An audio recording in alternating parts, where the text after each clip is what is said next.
মহার্ঘ ভাতা ইস্যুটা অর্থ মন্ত্রণালয়ের, যেহেতু আমি ওয়ান অফ দি মেম্বার, আপনারা আমার সাথে ফ্রেন্ডলি আচরণ করেন, এগুলো জানতে চান, সেই হিসেবে আমরা বলেছিলাম যে এটার কাজ শুরু হয়েছে, মিটিং আমরা হয়েছে, 2টা মিটিং হয়েছে। মহার্ঘ ভাতাটা ভেরি রিসেন্টলি হবে। এবারে একটা যেটা ব্যতিক্রম হবে, আগে মহার্ঘ ভাতা পেনশনাররা পেতেন, এবার পেনশনাররাও মহার্ঘ ভাতা পাবে এবং একটা রিজনেবল পাবে, এবং পরের বছর যখন তার ইনক্রিমেন্টের সময় আসবে এই মহার্ঘ ভাতাটা তার বেসিকের সাথে যোগ হবে ইনশাল্লাহ।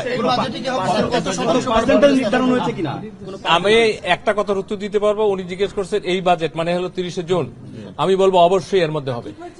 আর 2 নম্বর হলো পার্সেন্টেজ, এটা আমি অনুরোধ করবো পাশের বিল্ডিং অর্থ মন্ত্রণালয় জানেন, অর্থ উপদেষ্টা অথবা অর্থ উপদেষ্টাকে আপনি তো প্রায় প্রশ্ন করেন দেখি আমি, অথবা অর্থ সচিবকে বলেন, he is a very fine gentleman, হাসতে হাসতে উত্তর দেবে। Thank you very much. আমাকে তো জিজ্ঞেসই করবেন এই অর্থ বছর মানে হলো জুন, তার আগে হবে ইনশাল্লাহ।